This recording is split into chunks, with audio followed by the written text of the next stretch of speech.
Egaa akkuma viidiyoo irratti argaa jirtan kana mucayyoon tuni Saawud Arabiyaa keessa kan jirtu. Akkasuma dhukkubsattee dhukkuba onnee qabdi.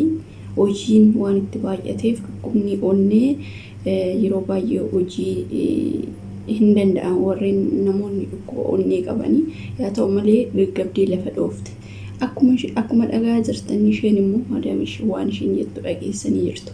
Ashama harka fuunee hordoftoota kabajamtoota chaanal YouTube iskala jalatti argamtan jirtu bakka jirtanitti nagaan waaqessanii baay'eetu jecha. Egaa haati namaa haati ormaa namaa naatu jedhu miti. Maal jechuu barbaadetanii dhugaa dubbachuuf hedduu takka na gaddisiise. Maaliif akka isheen godhattu laalii sobdeet hojii dheechaa fi akkana saati malee dhukkubsatteeti miti jette. Ilaala dhugaa dubbachuuf namni takka sammuu baqaadhuma nama taatetuma uumamte malee sammuu keessaa kan itti yaaddu duwwaadha jechuudha. Mucayyoon tun amma dadhabdee dhugaa dubbachuuf dadhabdeeti lafa dhoofte. Gaggabdi ishiin nafsidhaaf akkana taati ishiin gana akka hojii dheechaaf akkana taati jettiin. Yaa ta'uuti wanti isinii dhaamu obboloota koo ijoolleen gola madaamii keessa jirtan an akka kiyyaa hundi keessanuu waa takka qofa isinii dhaama. Dhugaa dubbachuuf ani amma beektanii lafa namaa gala wantoota hunduyyuu yeroo jalqabaa siif hin galu. Bakka qarshuma akkaataa ittiin qarshii argannu qofa ilaalla malee humna keenya hin qusannu. Hojii nuyi keessattuu nuti Itoophiyaawwan dhugaa dubbachuuf ni jira ግን በጣም hojiidhaaf dura antini jenna jechuudha. Haa ta'u maal isin jechuu barbaadetanii yeroo hojii keessan hojjettan humna keessan dhugaa dubbachuuf kan baane biyya hojiidhaaf garuu immoo akkas humna keetti gadi dhangalaastee humni kee dhumutti yoo hojjette isaan dhugaa dubbachuuf misgaana isin jedhan abadan oduma dhagaa falaxxee fi misgaana isin jedhan. Kanaafuu hanga dandeechuu hanga baqaa hojiin la'ee si buusuu osoo hin taane qassiidhaan hojjettee ganama yeroo kaate immoo qursii kee nyaattee yookiin immoo bishaan kee dhugdee gara hojii sanii deemta. Amma fakkeenyaaf garaa duwwaa hojiitti gaafa baatee cidaatii minaa shittaan keemikaala minaaminni kuni shaggaa miti. Isinii galee dhibee adda addaa nama qabsiisaa. Dhugaa dubbachuuf bishaanumallee waan taane dhuguu qabdu jechuudha. Kanaafuyyuu obboloota koo ijoolleen akka kiyyaa waggaa dheeraa fa'aa hojjettan osoo nuu dabartii jedhannuu dhugaa dubbachuu fi osoo aan hojjetan tanaayyuu hin nyaatin meeqatu lubbuudhaan darba. Meeqatu karaatti waggaa dheeraa hojjettee mana bitattee maal jettee osoo biraan ga'ee namoota meeqatu biyya keessatti lubbuudhaan darba biyya ormaa keessatti. Kanaafuu dhugaa dubbachuuf hanga dandeessan hojjechuudha. Hanga dadhabdan immoo amma mucayyoo hiriyaa tiyya takkatu jira dhugaa dubbachuu fi waggaa 5 hojjedhe naan jetti na biraa dhufti. Waggaa 5 hojjedheen biyya biraa maatii kiyyan ittiin gargaaree jette. Maatii kiyyan ittiin gargaaree amma immoo biyya kana erga dhufte waggaa 4. Waggaa 4 kana obboleessa ishiitti irratti akkaawuntii obboleessa ishiitti irratti ergatte akkaawuntiin baafannee ilaala. Yoo lafas naa argitu naa bitta jettee yoo gaa biyyaa ba'uun akka jijjiiramanii fi maatii ofiitu yoo gaafa amante ilaali. Birrii ishiin waggaa 4 itti ergatte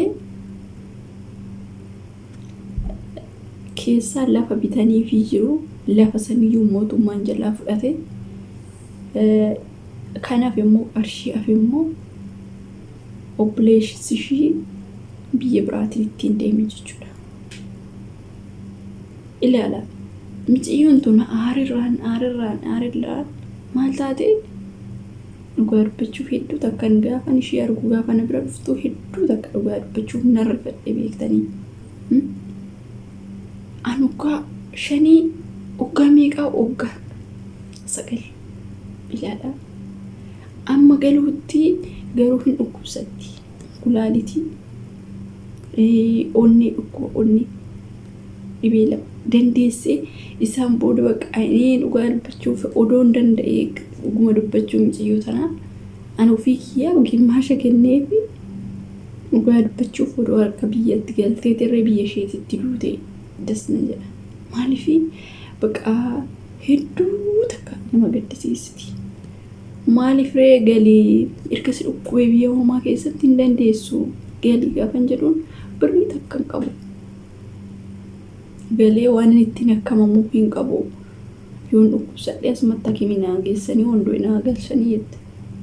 Jedhaala. Kanaaf yaa obboloota koo birrii keessanillee gaafa hojjettanirree qarshii keessan akkaawuntii keessan irratti kaawwadhaan gasinii danda'ametti waan xiqqoollee mantaane amma ta'e maatis gargaartan akkaawuntii keessan irraa hin dhabina qarshii xiqqoollee haa taatu. Wanta si dhukkubeetirree waggaa kana hunda hojjettee gaafa waan ittiin akkamamtu dhabdu nama gaddisiisa dhugaa dubbachuuf. Waan fayyaa'uu qabaatte rakkoo hin qabu hojjettee fidda. Garuu immoo dhukkubsattee tarii nu irra fayyaa qabna waan nutti fakkaatu akka carraa dhukkubuu danda'a dhibamuu dandeessa. Nan hojjedha amma ani nan hojjedha. Akka tasaa yoon dhukkubsadhee gara biyya kiyyaatti galee waggaa kana hunda waggaa dheeraa hojjedhee gaafan qarshii takka waan ittiin akkamuu qabu keefi dhibee kana wajjiniin irraa naftu dhugaa dubbachuuf. Kanaafiyyuu wanti sin gorsu wanti siniidhaan wanii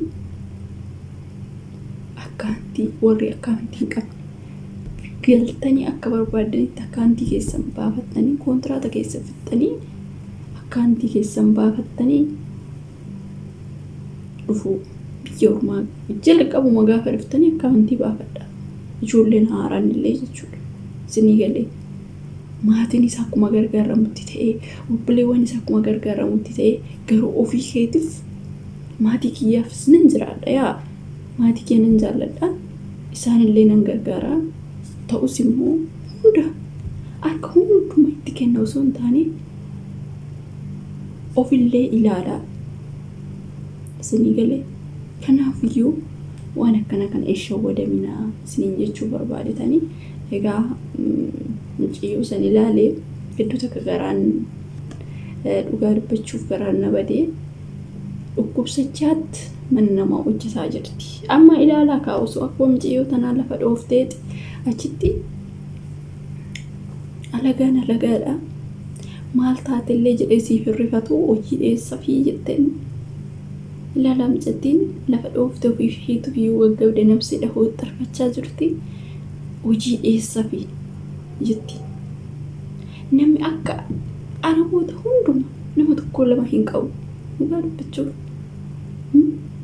Kanaafuu yaa obboloota koo of eeggannoo godha.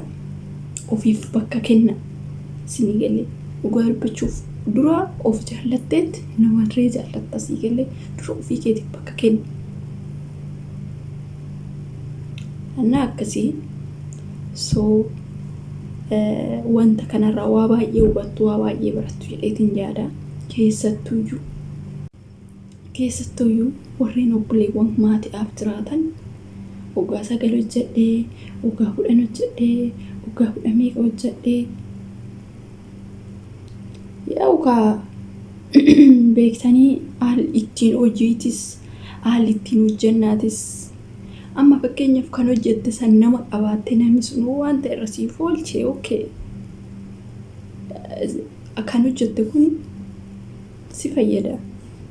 Garuu immoo birriin keessanii yookiin waan biraatirra oolaa yookiin immoo waa biraa ta'a yoo ta'e nama hin qabdu yoo ta'es waggaa 10 hojjedhu waggaa 20 hojjedhu maafi faayidaa siin qabu jechuudha. Dhugaa dubbachuuf birruma walitti cimmifattee birriin ati waggaa 20 waggaa 10 ol walitti cimmiste sun har'a omaasi hin bittu jechuudha. Akkasuma toonumtu hunduyyuu fooqii ta'ee jira sii galee. Kanaafiyyuu birrii keessan akkaawuntii keessan irratti ergadhaa. Nama amantanii maatii keessan iyyuu hin taane maatii keessan akkuma gargaartanitti ta'e garuu ofii bakka qabaachuu qabna. Yeroo hundumaa bakka hin jirre beektu miti miidiyaa kanarratti namoota ijoolleen keessattuu ijoolleen dubartoota hedduu takka kan tasfaa kutanii kan abdii kutatan qofa argitu yoo ilaaltan. Akkasii kanaafuu of eeggannoo godhaa isiniin jedha. Namni namarraa barataa. Tarii namni tokko gaafa miidhame namni biraas akka miidhamuuf miti. Kanaafuu bakka ofiif qabaadhaa isiniin jechuu barbaadatanii turtii gaarii qabaadhaa hanga viidiyoo biraatti nutti deemnutti.